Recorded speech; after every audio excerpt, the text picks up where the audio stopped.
merci, très ravi d'être parmi vous. Merci de rester branchés, connectés dans www.congodialogue.com. Moi, c'est José Bolo à l'international. Très ravi de savoir que vous êtes très nombreux. Il y a qu'à s'abonner à la chaîne YouTube Nabiso, congodialogue.com, où est dirigeant la coordinatrice Madame Francine Ngueme de la Belgique, la grand prêtre mère. Grand prêtre mère. Grand prêtre mère, vraiment déclaré pour une remontée à Songi, son grand prêtre mère. Donc parmi les prêtres, il y a un grand prêtre mère, la grande dame de la Belgique. Merci.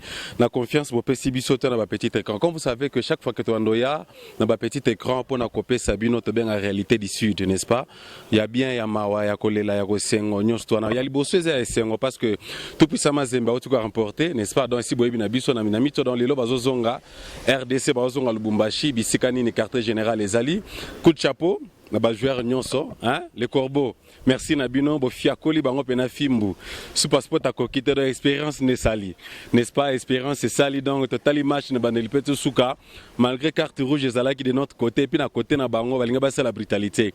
Ba éviter que mukolo azara mukolo. Donc retenir titre wana il y a CAF Confederation Cup. Donc grand merci Nabino nyonso, na président Moïse Katumbi et puis na hein équipe dirigeant nyonso, n'est-ce pas?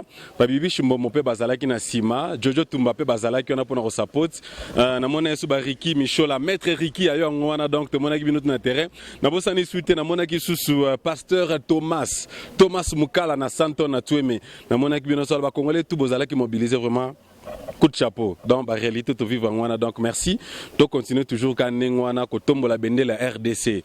Malgré quoi, monsieur aussi, mais dis-moi dans sport, hein? Toto mola quand même bendele la biso ya RDC ndenge bo remporter coupe wana bo garder toujours titre wana. Donc jusqu'à preuve du contraire tout puissamment Mazembe très fort. Merci Nzamba Pambola. Bino bo continuer toujours na lire bozana ngala. Deuxième réalité du sud tozanango donc na mona kutite to sepelaki le samedi au match Betamaki mais vendredi na soir nous avons fait événement Moke Salamaki, un des Congolais, na combo avec Christian Mokonzi, à Tozana Johannesburg, hein, Tozana Johannesburg, quartier moyen bien. Tu bien à Yovi, les a mélangés dans belle vue. Juste dans Mpandi Boye, incident c'est Salamaki, tu perdre Congolais Moko. Il n'y a pas longtemps, tu es en Afrique du Sud. Alors, incident c'est Salamaki. Selon la recherche, tu sali. Biso que Bazaki na fiancé na copine pour ne pas dire fiancé copine bano tambola tamboule les obetana vendredi na soir na jobumbu les betaki n'est-ce pas bibiche. Alors tant azo kende bon il semblerait que copine en question azaki pena ya mususu betane mo babor mo belibanda parce que ndoka zalaki Zimbabwe na mwana mboka parce que un de mwana mboka mona ki congolais na bazo tambola Christiana copine na ba tambola bimeli mais yonde nozo sakana momi na ngai boy. Alors Congolais azaki un peu surpris. ABC copine mais et comme moi tirement nzoka mwana mboka bimisi munduki sur les places to ebité soit linga beta la fita beta mobali frère na biso na Christa bimaki liboso défendre moi si mais ça c'est né juillet. Alors ndeko bomona ba image ya dae kitoko jeune homme aza vraiment à venir à Malamu comme on est Christian Mokonzi. Ayebani penza mingi te na mila ba Congolais oto ya pe kala mingi te kana bebi ka ba Congolais to ba bima ba na mboko ba lukaka. Dommage sur le champ Masasi ba betier adae nde bo mona ba image wana. Eza un peu passé. Alors Congo dialogue tozo lukato kutana ba famille parce que ba ba famille awa. Puis si ya moyen to lukape na fille en question soko linga ya ko totia micro. Va puis expliquer biso fait qu'est-ce qui s'est passé au juste. Alors famille ezolé la minute donc communauté congolaise momiba ezolé là. Alors les amas passés, sauter na ba petite rapporter Sabino que nengeza boé to comme na décembre. Insécurité moko tu n'as pas l'idée. Webika ke bana mboka ba oluka ba ke na ba mboka na ba na ba home na ba village. Do ba sala tout penza. Même étranger musu ba Zimbabwe ba étranger musu ba za na mboko fallait ba voyager ba zonga zo mboka. La ba sala nyons tout. Alors mato ezaka kezaka to bina matera ba congolais bo comprendre que tant ozo tamolozo ke ne musala yo sala na buto sala na moi sala na buto zonga na tongo to sala na buto zo kende musala donc monsieur Fungwama n'est-ce pas mbombo donc monsieur pene Fungwama parce que décembre ngoyo insécurité comme maga jobure comme à moi calme parce que batebele ba bima bazonga ba mboka na bango. Alors merci beaucoup. Ça c'est le pasteur Ben Kapita Ben Mouteba il a cité Bethel Orange Groove. Hein, cité Bethel Orange, vous me tapez Singambote. Papa, je vous salue en passant. Je sais que prière, nous va pasteur, pour protéger, pour bonne de l'armée, pour la bandimi. Tala mondimi, l'aime ça, mondimi na yo, Christian. Na bouton, na peut-être à l'église, je ne sais pas. Alors, bah bétier. Alors, deuxième incidence, tout ça, on a une minute yo, et ça que communauté congolaise sur les Obazan à Cape Town. Comme boyebi, na minute yo, ils ont un business mora ba taximen. Hein? Ba taximen to ben ngo Uber. Ils ont aidé biso makasi. Hein? Ce que moi transport exact, tout kana en sommité, aux ara na palo composé kaka, au fungo l'application ana, au betika adresse place aux amutu yezuyo, n'est-ce pas? Et tigo place aux okende. Ba congolais pe belé ba koti na masolango. Mingi pena na jobu baza mingi te mais na Cape Town basé belé parce que y a des futaka. Alors ils ont un congolais mususu quand ninga sala musane a ki taxi, a même qui peut étranger, a qui déposer, tant à déposer. Or, ils ont un ban mboka musu bazo lingara coopération anate. Ba lobi ke étranger ba boto la bango misala. Alors ba salima ligue na bango so ba monyo étranger sala musala wana balandi yo, ti place aux vanda, ba maltraiter yo kutu. Jusqu'à même Yakoboma yo. Alors l'incident c'est Salami, on a balancé nous sur deuxième image, on est à Cape Town, a déposé client nae, tant on a déposé ben tout on est Rolanda. Na Rolanda on a beau dommage 7 balles sur le plan, sur les champs. Avec on a volant, tant au passager Kitty, bon on peut pas foncer les portes, aller pas 7. Pas. Bon mon image. C'est pas beau à revoir mais tous obligés de l'accepter. Vous voyez comment nous les étrangers, biso ba congolais tous en insécurité. Tebika kenda menda batelaka, mais ça m'a pas si. L'équipe mba Congo d'ailleurs représenter ba condoléances na famille Koufeli de Konabiso, kuna na Cape Town, et puis te présenter ba condoléances na famille Ndeko Christian, oyo mbandana ya Beti Masasi. Hein? Mbandana Beti Masasi. Sœur bisiko zali to Hollanda biso soko zo image yo s'il vous plaît. Toi na posa na yo, famille Ndeko ana Christian bana besoin na yo.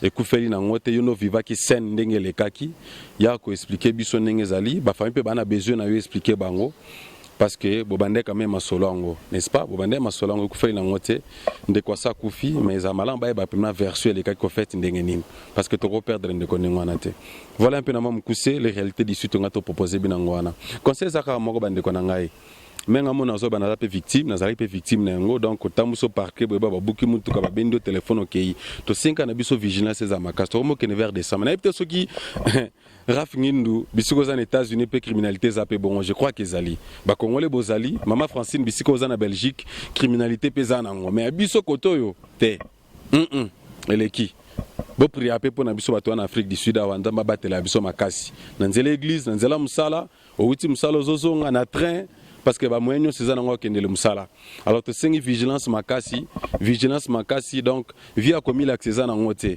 tant okina shop moko parquet surtout na ba kwa mo surtout na kwa na bisa villa avenue na mneno wana dans biso to yebide comme une insécurité mo tu n'as pas l'idée avenue Rocky bato ba koto ya mingi yo ville Rocky na bandati nandos ti na sekuna na mito kuna nandos seza okanga nandos bakangi po bakotela bango bakoteli bango pena ba somba pena ba buru ba ya bakota na minduki bazu ba téléphone tu ya ba client tout ba kenango nando sekangi donc Rocky na biso venir emmener les aveniments commercial business c'est ça la ma bien mais ba congolais ba Nigeria ba Ghana ba sénégalais to comme lela trop parce que business est quoi pourquoi parce que criminalité koti moyibe koti makasi alors moi vigilance c'est na biso ba congolais tant on na ma shop price wana n'est-ce pas libosa sous passer va tant on parquer rassure-toi que parquer bien conseil la biso te que non mutu kanenza na remote obimi peut-être ka toi ba comme na système de nini tant obimi baza 3 mi balé ba na sima tant olingo finara boy moko benda portière à sima yo kanise kanga mi minda pepeli kota shop bongo zonga kusoko kuta mutu kana yo bako buka radio bako zoblo tout ça na carte c'est nécessaire tu vois alors te sing na biso ba congolais tous la vraiment très prudent tant au église olingo kota ma shop peut-être olingo kota ma sous passer va zala très prudent surveiller soit tika mutu na carte wana kanga ba portière tout n'est-ce pas vigilance zala soit kene na parking kota na parking a sous passer va kota na parking a shop right o kangi mutu kano bien o sali shop na yo o na gambela makolo o subelo na Congo o zongi no palais n'est-ce pas pour éviter les inconvénients mususu, n'est-ce pas? Donc la vigilance c'est là, comme vers décembre ngoyo, ba feti, ba namboka pe bazo luka ndeni ya ko luka, ba il allait ba bord, ba kenamo ba kenamboka na moba ke duma. Alors tala rabiso travail bandage janvier ti décembre, ba yo buko mutuka, ba yo ibo mutuka, ba yo buka radio, ba yo buka donc les propriétés, n'est-ce pas? Condoléances na famille à Christian, Mokonzi wa Outko Kufa, dommages et incidences. Na pourquoi ya accueilli. Ndekupa ndo sala musala a déposer client ba beti masasi. Bande kona Congo bozana Cape Town bozana Durban, bosa musala taxify bosala musala Uber. S'il vous plaît so bolanda vidéo oyo, to sengam no prudence za makasi. Prudence za makasi. Ezana ba kwa mususu so na telemi ko na bengi taxify wana ba ya te. Bibish, ba ya na bangote. Po babino place oyo telemi insécurité za. Au moins a changé de destination. Chauffeur pa benga na ndeko na royate po na bizi bien service mususu ba on peut pas na mboka ba comprendre ba quoi mususu c'est ça insécurité alors bino boza pour Elisabeth boza partout même bozola na Europe kuna ba quoi bon monde qu'insécurité ça comme to pousse en vers décembre s'il vous plaît nous vous conjurons d'être trop prudents. Voilà, c'est ce que nous avons voulu vous annoncer na réalité du sud na journal le loto na poko le loto na mokola le loto na semaine oyo. Je dis grand merci na Bibi Chimbombo qui m'a soutenu na matériel et puis aza derrière la caméra présentatrice moi bien salam sala bien na Congo Promo.